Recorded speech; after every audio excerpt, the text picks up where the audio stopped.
Well done. All right. Well, I'm sharing my screen again because I'd like to introduce you to our guest speaker for today, Rachel. Rachel is from Saving Our Oceans with Scuba Junkies S.E.A.S in Malaysia, and she's going to tell us all about that. So I'm going to pass over to Rachel. Thank you so much for being here, Rachel. You're welcome. It's a pleasure to be here. I'm just gonna Yep, so share you my share yours. screen, which Sounds good. actually I need to work out how to go backwards on my, there we go. Okay, cool. Yeah, hi. Hopefully everyone can hear me okay. All good. So yeah, yeah, good. My name's Rachel. I am the manager of Scuba Junkie Seas. And this is the island, an overview of the island on which I am based. And where we are, we're actually about 6 hours from where Dr. Wong is. So we're the closest town is Semporna, and there's a little dot on the map, and that's basically where our island is. So we're about 45 minutes from the nearest town. So sort of a semi-remote location. So that's where we're based, and that's all our work, where all our work is done. We have we are part of the Scuba Junkie family. So Scuba Junkie is actually a lot of dive resorts who are essentially owned by the same people. And we have locations wherever basically there is good diving. So we have here, which is the Sipadan one. We have Sangalaki, which is Darawan in Indonesia, KK, which is Kota Kinabalu, Nusa Penida, and Komodo. So we have a few different locations. And we started Scuba Junkie back in 2004, and it was started by two people who wanted to have safe diving, but also to be environmentally friendly. So the Mabul place opened in 2004, initially based in Semporna, and they started to do a Semporna shark sanctuary. So that's how they got into conservation, wanting to protect the sharks that exist in this area. Which is where the name actually comes from. Everyone's always confused about the name, and I always was too. The original name was Shark Education Awareness Survival.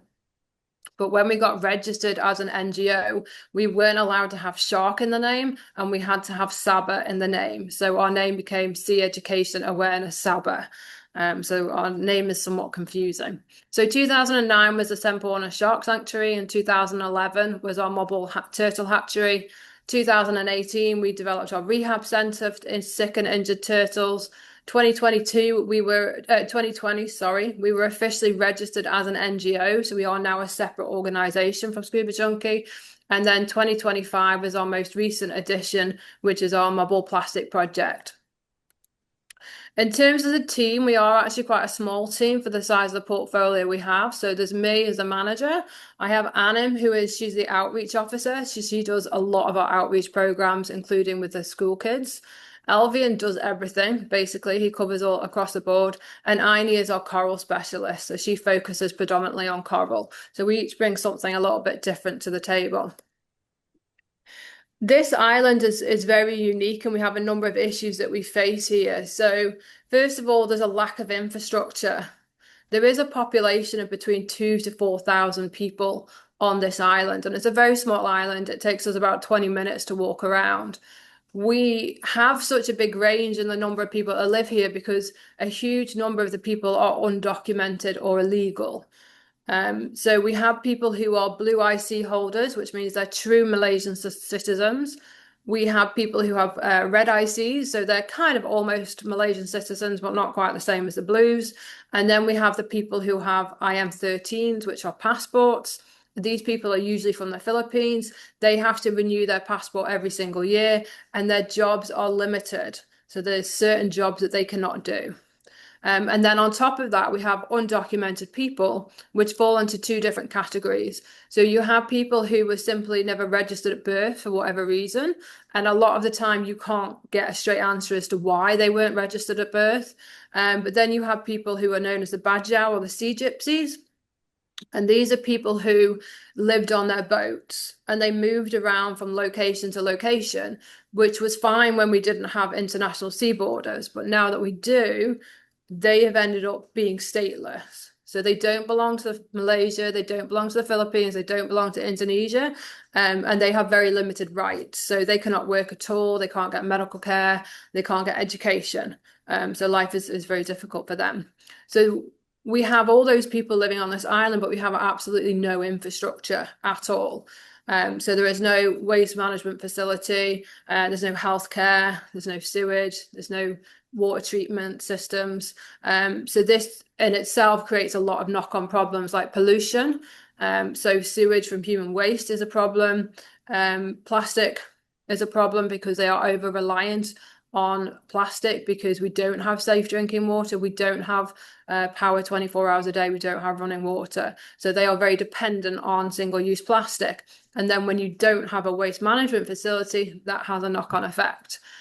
So those are some of the problems there. We have unsustainable fishing practices within the area, so huge amounts of commercial fishing happening, which isn't sustainable, which is having a knock-on effect on the marine environment. We have, unfortunately, a substantial amount of unsustainable tourism practices, whether that's dropping anchor, standing on the coral, harassing the marine life, throwing the trash into the ocean. So all these things as well. So there's quite a number of issues that we do face. And it is an island that is very complicated because of the nature of the population that we have here. So what do we actually do at Scuba Junkies S.E.A.S? First of all, probably one of our biggest projects is our turtle conservation, and there are three main areas to that. So with our hatchery, as I said, it was established in 2011 because at the time there was an issue with poaching on the island. So the local community would take the eggs and they would either sell them or they would eat them. So what we did in 2011 is we created a scheme where we rewarded the community for information about nesting turtles. So we're not buying the eggs because eggs are protected and you're not allowed to do that. But we do give them money for coming to tell us about the turtle nestings. So when the program first started, it was actually 1,000 ringgit, which is about equivalent to £200. Now, the minimum wage for people in this country right now is 1,700 ringgit. It's just gone up from 1,500 ringgit. So when we started this in 2011, this was a substantial amount of money. We keep a really strong control of the situation because by monetizing things, it can create other problems. So what we do is we have very strict rules, which is we have to see the nesting mother. We want to see her. So we take measurements from her, and you can see the red picture, that's Alvian out taking measurements of a nesting mom. We take measurements, we take photo ID pictures, and then we can ensure that one, she has a good nesting, two, she returns to the water safely, and three, that the eggs are not interfered with. So if we think something has gone on that we do not like, people are given a warning that if that happens again, they will not receive the money. So that means that it doesn't get out of control and we keep a handle on the situation. So we have a very strong relationship with the local community. This has been going on for a really long time now. And often when we have nestings, they will stay with us. So they come to the security, they tell us the nesting is happening, the security team wake us up, we go out to the site, and then they often will sit with us while we wait for the turtle to go down, help us guide her back to the water. Sometimes they try and help us count the eggs, which is really confusing because their English is not very good. So the counting goes a little bit wrong, but they still very much stay engaged with the process, which is super cool. We also additionally, within our hatchery, we monitor the nest temperature. So we have loggers that we put into the temperature. And now this is particularly important because of global warming. Turtles' sex is dependent on the temperature in the nest at a certain period of time. So if you have a high temperature consistently above about 31 degrees, you are producing predominantly female hatchlings. And if it's below about 26 degrees, it's predominantly male. If you're in the middle, you've got a sweet spot and you've got a mix of male and female. So with rising global temperatures, this is an issue because there is a potential feminization of the species. So we will have too many women and not enough men to help them reproduce. So we are monitoring the nest to see what percentage of females we are producing. And we also inspect any nests after they've hatched. So we take all the eggs out and we look at any unhatched eggs to determine the stage of development that they were at when they stopped developing. So far we've released about over 30,000 hatchlings back into the water, which is pretty amazing, really. And last year was our busiest year. We had 87 nests, which when there's a team of 2.5 people doing it, it's fairly brutal. There wasn't a lot of sleep happening last year, but there was a peak year for everyone and we were exceptionally busy and also exhausted, to be quite honest.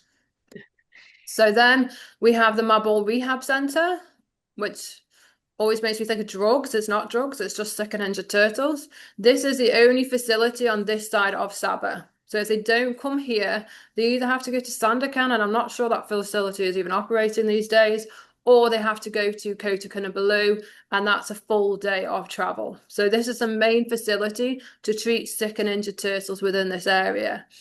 So we provide basic care as well as some treatments for any injuries that we have with the support of the Sabah Wildlife Department, who provide us with a vet when she is able to get here. And you can see Dr. Nabila, she's wearing the hijab. She's the female in the picture, that's not me. And she is our vet that comes and works with our turtles. The only downside is that she is the main vet within Sabah, and I'm sure Dr. Wong will know her. She's the main vet in Sabah for wildlife. So she treats everything from turtles to some bears, to elephants, to clouded leopards. So she's incredibly busy, which makes things a little bit difficult. But we've released over 20 rehabilitated turtles back into the water. Our most recent one being Harry, who was our stroppy teenager by the end, and that's him in the top left picture. And he was a case where we actually thought we might lose him because he was so sick and that he was on palliative care, but he turned it around and we were able to successfully release him, which was amazing. And the benefit of turtles is that they are independent from the moment they are born. So when they are ready to release, we just put them by the ocean and they take care of themselves. So we don't have to do anything but put them in the right location. So it makes it a lot easier for us.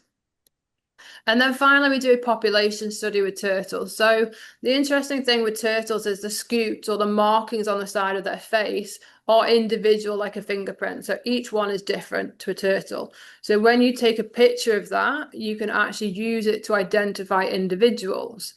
So we have over 300 turtles within our database right now.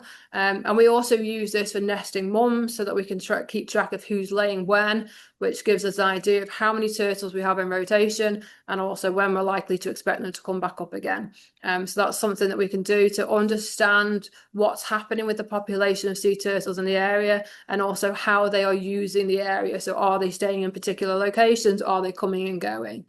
So that's the final thing we do with the turtles. So for coral, we have a number of different things happening. We have a coral nursery. So the reason we have coral nurseries is to grow corals so that they are a nice healthy size and they are strong, so that we can transplant them somewhere else onto either a reef or onto an artificial structure. So it provides a safe place for them to grow and it gives them space to grow. We use corals of opportunity. So these are corals that are already broken. So we would go out, we would sweep dive sites, we would collect the corals that have already broken off. If we didn't collect them, they would eventually die because they need to be attached to something to survive. If they're not attached, they roll around, the coral polyps die, the algae will leave, so then they won't survive. So we collect them, we fragment them, which means we're basically cutting them into smaller pieces up to about 6 centimeters.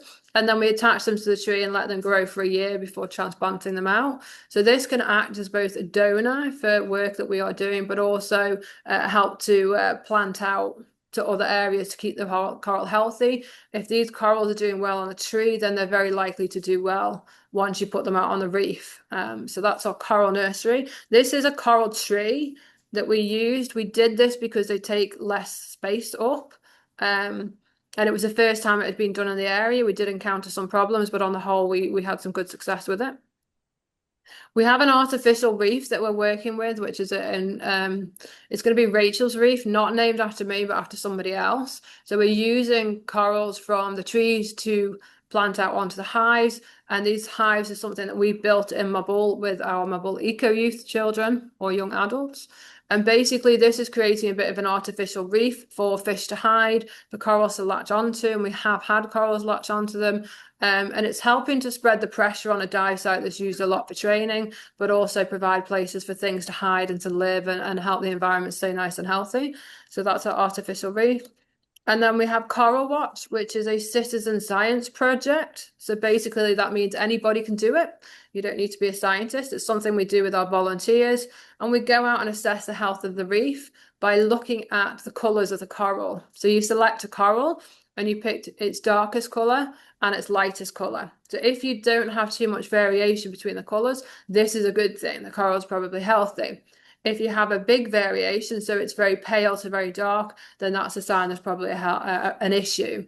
And that allows us just to track the health of the reef, but also educates our volunteers at the same time so that they're learning something and contributing to our data collection. Marine debris, as I said, we have a massive problem with single-use plastic on this island and a lack of infrastructure. As a resort, and Scuba Junkie is a big resort, we have 30 rooms, 4 dorms, and we can accommodate up to 100 divers at a time. So we manage our own waste by taking it off on our own boat. But there are other issues that we have to deal with. So the main one we have now, which was started in 2025, is our plastic project, which is supported by WWF and the EU. So essentially, WWF had the money to buy a machine to process the plastic, and they had nowhere to put it, and we had no money and somewhere to put it. So we came together and they bought the machine and built us a building for it. And we work with a group of young adults called the Mobile Eco Youth. And what we do is we buy plastic from the community and we use plastic from the beach clean and from the resort to create souvenirs. So the machine we have is a 3-in-1 machine. We have to clean and sort the plastic. We then shred it according to colour and we put it into the heating barrel, and then it will produce items. So we have a number of things like 2D animals like hammerhead sharks, turtles, seahorse, manta. We have the beads that you can see on the screen and also a coaster. So what happens is we give the community an opportunity to dispose of their waste appropriately. It gives it an economic value, which encourages them to come to us. So we started that in 2025, and that project is flourishing, mainly because we have a massive customer base.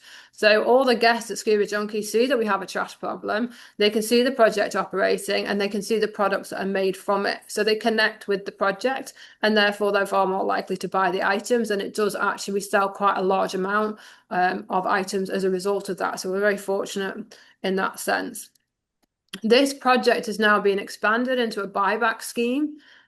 We basically, PET plastic is one of the plastics that we can't put through the machine, but it's one of the biggest ones that we have here because of the lack of safe drinking water. So again, we've created a buyback scheme where we buy the plastic from the community and then we send it into Semporna for it to be recycled. So somebody picks it up from Semporna for us and they take it to WOW, which is about an hour and a half away. They hold it until they can send it to KL. So it's a big trip. And this means that it has a low economic value. So they're paying us 20 cents per kg. We're paying the community 50 cents per kg. So we're supporting it with our other work. And we've sent off, it's actually close to 600 kg of plastic we've sent over to Semporna to be recycled. We are incredibly fortunate. I have Scuba Junkie behind me. They have a boat that can transport this waste for us. We have to have 25 jumbo bags, so about 300 kg of plastic before it's worth collection. So we need to have all those bags ready to go before the guy will come and pick it up from us. So that's actually 2 trips on our supply boat to get it out to Semporna. And we have a boat that allows us to be able to do that. So we have resources available to us that a lot of charities often don't have. So this is starting to take off more and more. And as we get more comfortable with the person who's buying it off us, we'll expand it across the island. And the long-term goal is to actually get a compactor so that we can compact the waste to make it easier to store and transport. But they're really expensive. So one day. The other thing we do is beach and reef clean. So we do beach clean twice a week. On a Monday and a Saturday. Saturday is with guests and staff. So the goal is to bring the guests in to help them, to get them to help clean the beach, but also it starts a conversation about why do we have the problem that we have? Because people often come in and go, it's just so easy to clean the beach. Well, if it was that easy, we'd have a clean beach a long time ago. So it's good to have these conversations so that people understand why we have the problems that we have, that it's not actually the local community's fault. That going in and educating them isn't going to change anything unless you have the infrastructure to allow them to put that education to use. So it's really important to have these conversations. But we also employ people who clean the beach all day, every day. And that is the only way that we can keep our beach clean. And again, this is something that Scuba Junkie does. They pay 3,000 ringgit a month and take the trash off the island so that we can keep our beach clean. So yeah, it's a fairly major issue, unfortunately. And then finally, we have our outreach. So outreach, everyone thinks of outreach as being schools. It's not. Outreach is any kind of educational systems that you do, whether it's with schools, whether it's with people on the island, whether it's with the guests of Scuba Junkie. So we do a few different types of outreach. The one that we're most proud of would be our Mobile Eco Youth. So these are a group of young, undocumented adults from Mobile community. I call them my kids. They're not kids anymore. They are in their 20s, always be my kids. And they work with us. They worked with us first of all on the coral project, and then when we got the plastic machine, they started to work with us on that. And they actually pretty much run that on the when they're in there by themselves, so we don't have to stay with them anymore. This allows them to have an income because they are undocumented. The employment opportunities for them are limited, and they are often not good because they have no legal rights. So they get an allowance for operating the machine, and they get commission for the sale of their products. So it's about 30% that they receive. So when they're having a good month, they can earn a good salary from that. And we work with them very closely. They exist in in the office all the time, and they're just very much part of the family. So yeah, that's Mobile Eco Youth. We have a school project. So ANIM works again with undocumented children to do educational things with them. The first syllabus was focused mostly on the marine environment. And this time we're opening it up to talk about the island a little bit more so that they hopefully connect with the island, because one of the issues we have is the majority of people here do not see it as their home. Therefore, they don't see why they need to take care of it. So with these kids, we're trying to build a connection with them. So not just the ocean, which they actually have a really good knowledge of through their parents. It's just not necessarily the knowledge that we would have. And we work with them to go out and do things like picking flowers, so they get to know about the flowers that grow here. We're going to do bird watching with them. We've got these little kid microscopes so that we can look at things under the microscopes. So the idea is trying to build a connection with the island so that that encourages them to want to take care of it, but also hopefully inspire new generations of the Mobile Eco Youth, so that becomes based self-supporting in its own right. And then finally, with our Scuba Junkie guests, this is also outreach. We do a weekly presentation. We will be doing one this evening, which will be on fish ID. We do, when we have turtles in the rehab centre, we are clear at the moment. We do meet the turtle sessions because we restrict access to the turtles. So twice a week we would open it up so that guests would come in. We could talk about the work we're doing, why we have the turtles, the problems that they face. Every time we have a baby turtle release, we will notify the guests so that they can come and join us for that. And that's obviously a very magical experience for most people, but also benefits us because we do an adopt a turtle scheme where people can pay 100 ringgit and they get a t-shirt and they get to name their turtle. And that money basically goes to supporting the money for the nest. So that self-supports itself in that way. So it's important that we try and educate the guests as much as possible. And I think, there we go. This is Jay. He's one of our rehab patients who unfortunately had to be transferred to KK to go to Kinabalu for further treatment because they have other facilities that we don't have. But he is like a 90 kg old gentleman who has buoyancy issues, possibly due to a digestive problem. But he was a big sweetie. So anyway, thank you very much for listening, everyone. Wow, we. Thank you. That was absolutely magnificent, Rachel. Thank you so much for an incredible introduction to what you do with only 4 people. I'm just totally amazed that you're doing this with only 4 people. I'm sure that everybody else is feeling pretty much the same. Do you ever sleep? So last year on reflection was incredibly difficult. In July we had 14 nestings. They were often 2 in a night. They're actually very physically demanding because it's a lot of upper body strength and things. Because if a turtle has 120 eggs, it's 120 times out of the nest, and then you have to bring them back, and then you have to dig a new chamber, and then it's 120 times back into the new nest. Yeah. And then Harry and Jay. Is there a nesting season, or because you're close to the equator, is it pretty much year round? It's all the time. If you look at the history, there's no consistent month where it's like this is definitely our busiest period. It just changes. So no, we don't have it. But we usually know like right now we know we have 3 females in rotation and they have just all laid, so we've probably got a break of about another 8 days before they start laying again, and they'll lay in close proximity, and then Okay. we'll have another break and then they'll lay again because they'll lay Yeah. every 10 to 14 days. So So I'm seeing Paul's lots of wondering questions coming. what species are they that mostly that you get? We are predominantly green turtles, Mm. but so last year was crazy because it was so busy. This year's been weird because we've actually had quite a few hawksbill nests so far, Mm. but predominantly green turtles in this area. So it's something like 200 plus nests that are green and less than 50 that have been hawksbills in the history of the hatchery. Wow, okay, that's not many, is it? And No. Rhonda was wondering on the plastic waste on the island, is much of it coming then from over, Yeah. from the Philippines or wherever else? Is Yeah. that where it's Yeah. coming from? Yeah. Yeah, it's coming from all over the place. So it's a combination of plastic that is generated on the island, and they either burn it, they bury it, or they throw it in the ocean. Those are their choices, and none of them are healthy.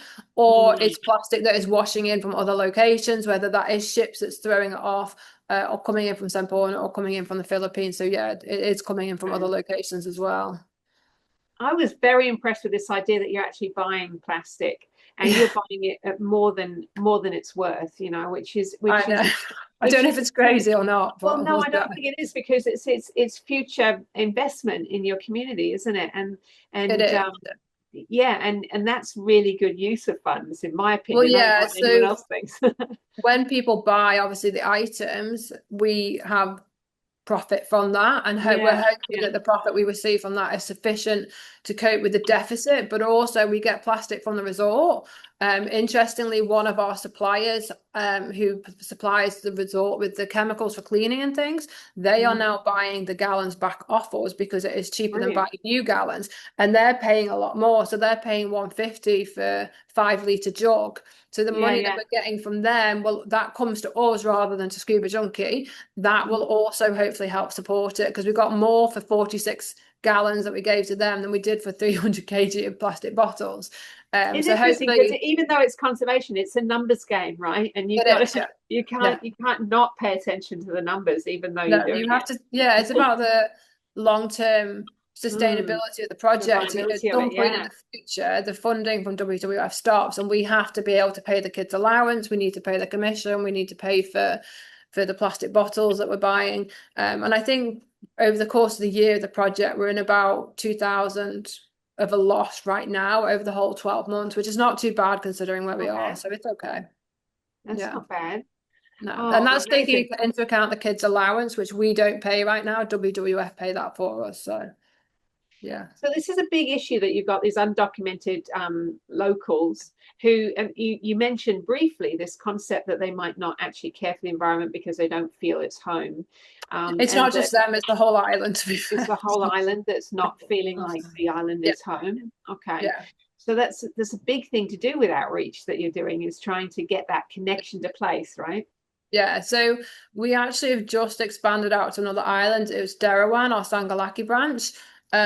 And that the contrast between the two locations is phenomenal because they are so receptive to us in Derawan. It's so easy. It's like a constant surprise because people are welcoming, they're supportive, they want to do it right. Here Yeah. you are battling people who are sometimes having subsistence lives, so it's Mm. day-to-day living, who don't feel a connection to this island, who don't feel the need to take care of it. So it's a constant challenge, and this is where the money comes in. It does at the end of the day, it doesn't matter if they come and tell you about a turtle nest because of the money, or they tell you about a turtle nest because they care about turtles. The end result is still the same. And if Yeah. what we need to do is incentivize them with money, then that's the best way we can do it because over time it starts to have an impact and attitudes start to change. And I know that before COVID, we had a situation where there was a fishing vessel parked out in international waters and sending boats in to catch turtles. They were poaching them. And the community told us about it because that's their nesting turtles and that's their income. And Yeah. generally, with a turtle, if they nest in one location, they tend to stay in the same area roughly. So, for a family, if a turtle is nesting there anywhere between 1 to 6 times, that's quite a lot of money for them. Yeah, So isn't that it? encourages them to take care of them in a different way, but the result is still ultimately the same.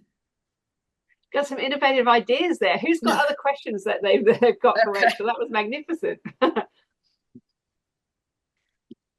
Caroline, you got I would one? love to. Go for it, Caroline. Hi, that was amazing. Really, really inspiring. What a mixture of things that you do. I've got three questions, which Okay. hopefully aren't too big. One is with the people, carrying on from what Sarah just said, if the people that are undocumented, do they tend to, will they live their life on that island No, probably and just sort of feel they belong, or will they go back no, elsewhere? they'll go. So I mean, as I say, there's a split between the two. So you've got the sea gypsies, and they tend to stay maybe for a couple of months, a couple of years, and then they will move on. Um, and then you have the undocumented. So with the undocumented, they're probably likely to stay on the island. Um, and then the Badger are likely to move. So it's a split between the two, and that's why the issue is so complicated. That the undocumented get linked together, but actually there's two different types of undocumented. So some will stay, some will go. Interesting, thank you. And also with your coral trees, when Mm. you you establish the coral on that tree and then you plant it out, I know that's not the right word, somewhere else, is that where there has been coral that's been denuded, or is it a fresh area that for some reason has never had coral? At the moment, we're moving on to the coral hive, so it's a fresh area, so it's a creation of an artificial reef. We are moving, as often happens with conservation. We've got a new coral person who's come in. She wants to do things a little bit differently. It happens a lot. And she wants to actually focus substantially more on research. So we're going to be doing photogrammetry of the reef to determine the health of the reef by looking at it from a 3D perspective. And then I think once we've got more knowledge, we will look to plant out onto the reef. We are very conscious that we don't want to do research or we don't want to do work that isn't sustainable long term. There's lots of projects that are happening that look great now, but in 10 years' time, they're probably not going to survive, and there's just going to be loads of trash under the water from it. So we want to make sure that what we're doing is going to be good for 10, 20 years, and it's going to have a positive impact on the environment, because otherwise, what's the point? So we need to understand what's happening with the reef first to find out what the problems are, and then see what the best way to deal with that is. So ultimately, the trees will be used for restocking areas that have been damaged for various different reasons, whether it's fish bombing, whether it's anchors dropping, whether it's divers. We will do that in time, but at the moment the focus is definitely shifting a little bit to gathering information. Brilliant. Have I got Yeah. time for one more? Oh, go for it. Happy. Why not? Yeah, We can squeeze it in. And then The feminisation Peter had one as that's well, did he, Peter? he did. Yeah, go sorry, for it. Go for it, Caroline. feminisation of turtles with the Mm. general global rising, and it's happening Yeah, with yeah. the species as well. Is that something that, do you think there's going to be a point where what you're going to do with all the extra ones, or it won't come to that, or is it coming to what's Yeah, going to so happen? the issue with what we do is an estimation of the sex ratio. So if you wanted to actually know the sex of a baby hatchling, you have to kill it and take its genome. So it's not viable that way. The reality is, long term, we don't know where this is going. We don't know at what point it becomes a population that can no longer survive because we don't have enough females. They don't know what the percentage point is, what the tipping point is there. So the idea is just to try and collect data over a period of time to understand how bad the problem is. So we have data for a couple of years now, but we need to have, realistically 5 to 10 years worth of data so that you can actually see what the patterns are, because every year is different. The weather is different. The weather's changing. The nestings are changing depending on what's going on. So we need to have all that data before we can look at it. And then I think long term, nobody knows what we're going to do about this, because it's not always a good idea to interfere and start changing things. And I'm not super keen on messing with things that we don't fully understand. So we don't do anything to influence the nest. The only thing we do is it is a fully shaded hatchery. So in the past, if the turtle lay in full sun, we put the eggs in full sun. If you lay in shade, we put them in shade. But because we know that we have times where we're producing 99% females, we have decided to have a fully covered enclosed hatchery. And that's as far as I'm prepared to go. To try and influence anything that's happening within the nest, because we don't always know what we're doing and we do more harm than good sometimes. Fabulous Interesting. answer. Thank you so much. It's been really inspiring. Thank you. It has, hasn't it? Paul is wondering if the government is assisting with policing illegal fishing.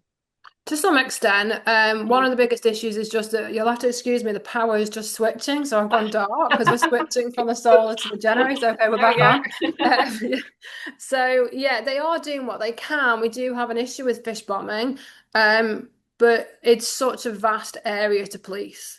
And that's the biggest problem. So the boats are coming from Semporna, they're coming from Danawan, which is an island that's about an hour away. So the issue is just that the sheer capacity to police that much water is incredibly difficult.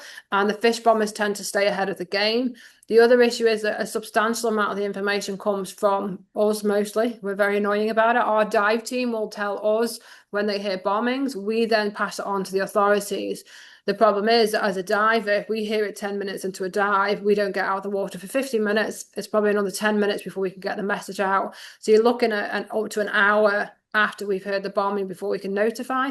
And with the issues underwater, sound traveling so quickly, you can't always tell where it's coming from. So we can give a location to say we were on this dive site and we heard it, but that's a very big range that they then have to go out and patrol. So they're trying, but it's incredibly difficult. Yeah, sounds like it. Peter, did you have a question? Were you trying to get one in there, or was that someone else? I'll be here all day. I've got so many questions. Yeah, that's the problem here, isn't it? We could go all day. Absolutely amazing. One thing that fascinated me was the plastic recycling, because having just been back to Sandakan and Suku and Sabah, yes, I was appalled. The years go on and the plastic bottles keep getting on, and they're not recycled. They're getting the bins. The locals aren't using reusable bottles. It's disgraceful. And yet you're on an island. You can do this. Now, what the hell? Why can't they do it? It's just because so we're slightly crazy. If it's a difficult problem, we'll try and fix it. I think the biggest issue is that there is no recycling facility in Sabah. So the economic value of these bottles is very low. That's why we're only getting 20 cents a kg for them, because the guy that buys it from us, he takes it to WOW, he stores it, he ships it to KL.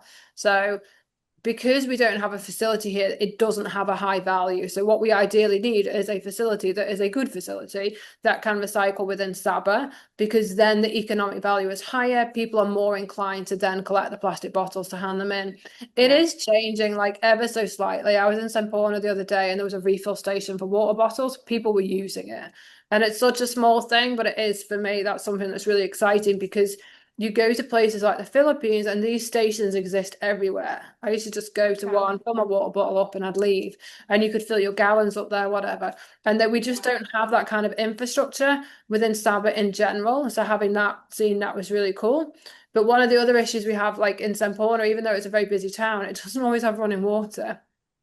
And we literally have just been through a period where they were rationing the running water.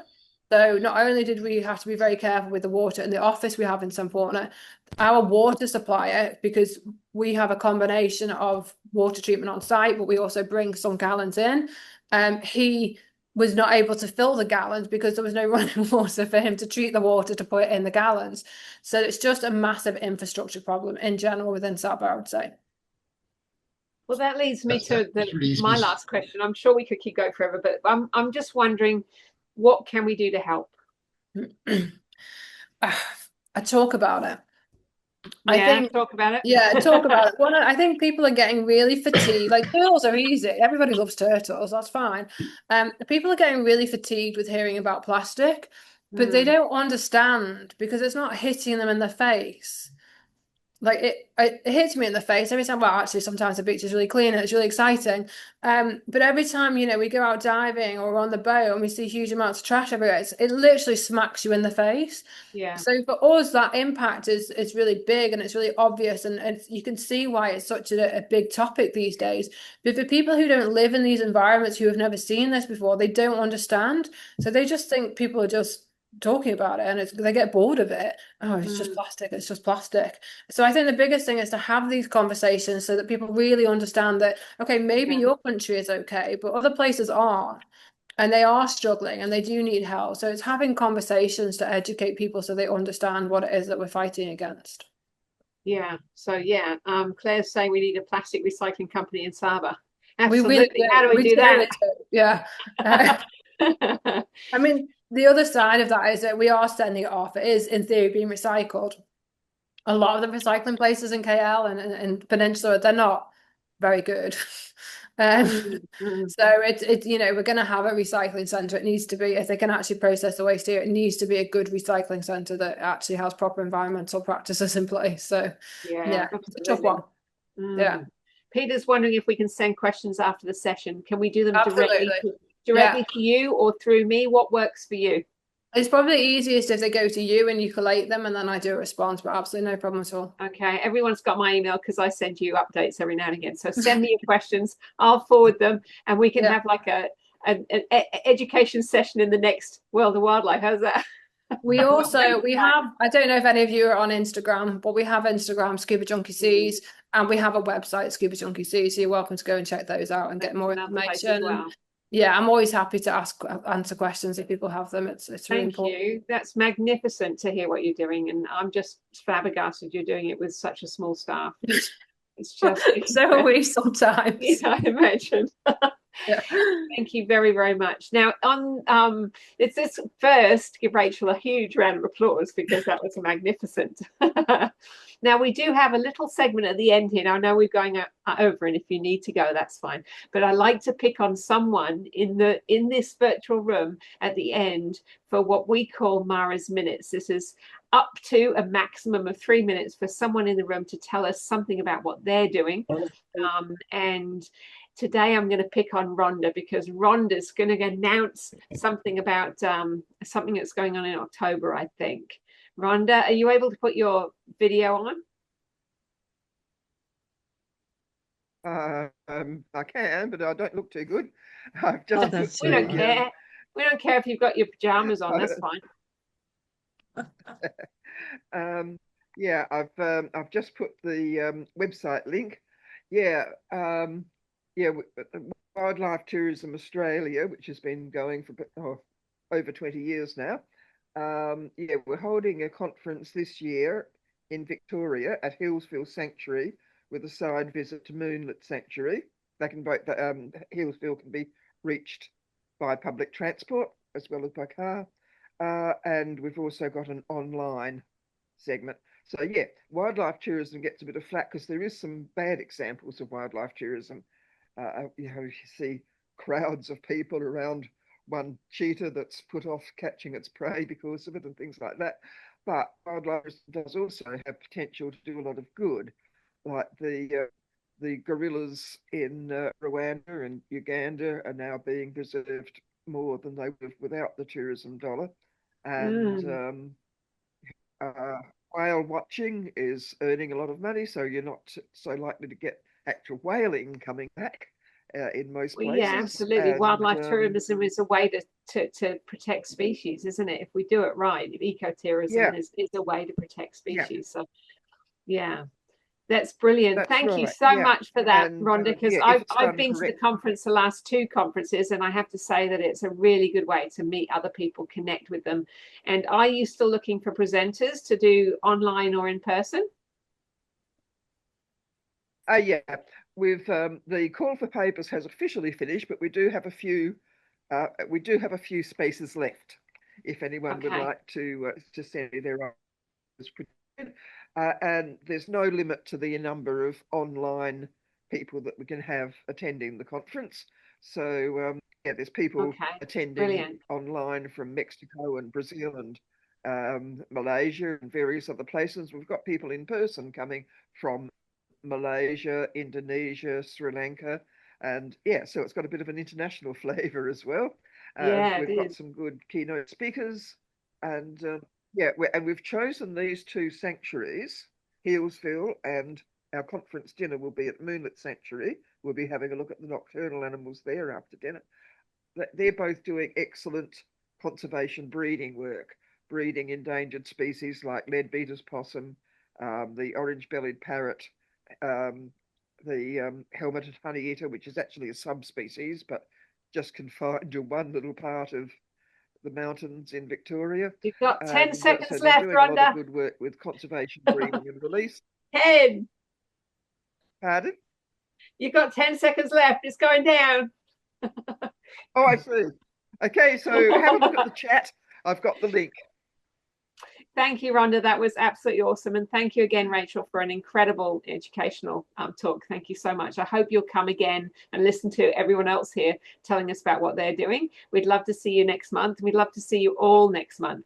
I'll be sending you an email soon to tell you about who our guest speaker is for next month. In the meantime, the video will be up on YouTube very soon.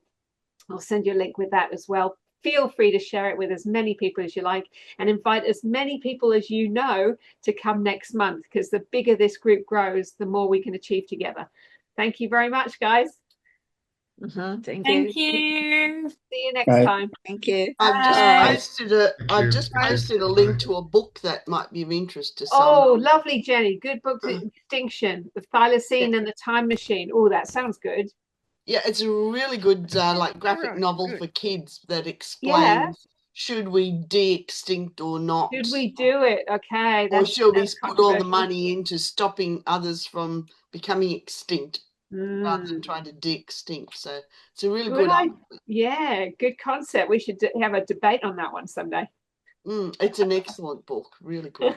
Shortlisted for this year's Book of the Year Awards. Oh, brilliant. I'm going to look that one out too. Thank you. Yeah. Okay. Well done, Jenny. Talk to you soon. See you, everybody. Bye. Bye. See you. Bye.